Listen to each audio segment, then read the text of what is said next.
L'arquilleur des cités volantes, chapitre 10. Au sommet de la tour. Alyre et Voliette atteignirent leur destination au matin, alors que l'astre du jour étirait paresseusement ses rayons sur cette facette du monde. À cette heure, l'univers se scindait en deux parties distinctes, entre ciel embrasé et ténèbres assoupies.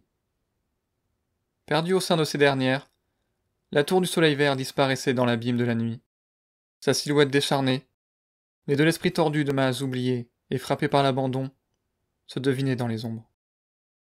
Au cœur de cette obscurité persistante, comme un phare au milieu d'un océan agité, battu par des vagues déchaînées, brillait pourtant une vive lueur émeraude. Puisant dans la force du soleil, une pierre colossale nourrissait ses 1000 facettes, au sommet de la tour, avant de projeter ses propres faisceaux jusqu'aux montagnes environnantes.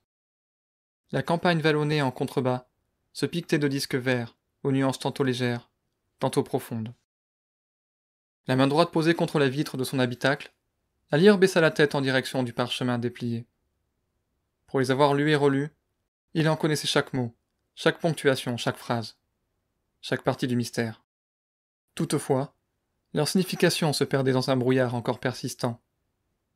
Du fond de son cœur, l'arquilleur espérait avoir trouvé de quoi le dissiper. Après tout, qui serait-il s'il ne parvenait pas à répondre à cette invitation? Lui qui se nourrissait des légendes et ravivait les souvenirs des civilisations oubliées. D'autant plus qu'il sentait que le commanditaire de cette affaire le ciblait tout particulièrement. Peut-être à tort.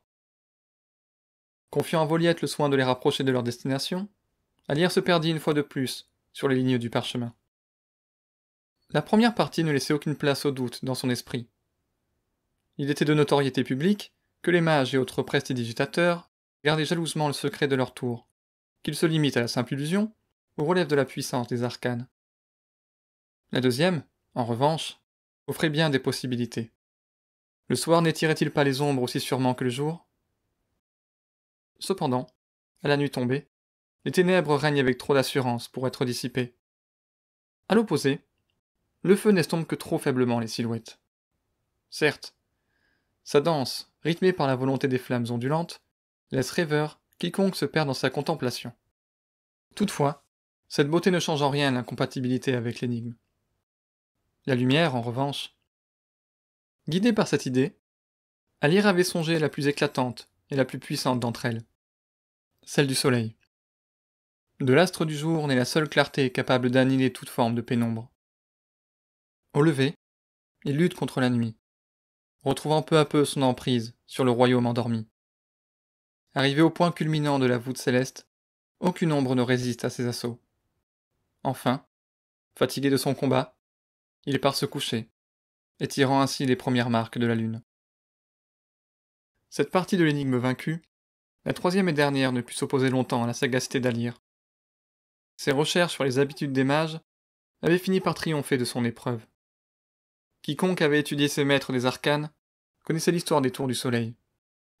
Aussi nombreuses que les couleurs de l'arc-en-ciel, elles étaient nées de la jalousie des membres d'un même groupe. Ensemble, ils avaient façonné une pierre aux 1000 facettes, capable de transformer la lumière du jour. L'un d'entre eux, avide de gloire et de renom, s'était emparé de cette merveille pour la déposer au sommet de sa demeure. Les autres suivirent rapidement et recréèrent autant de cristaux géants que de magiciens. Il ne restait donc à Alyre qu'à trouver la couleur associée à l'énigme. Seul le verre pouvait à la fois se tenir sur un pied et onduler paresseusement sous terre. Guidé par l'assurance du bien fondé de sa réponse, Alyre observa la tour du soleil vert.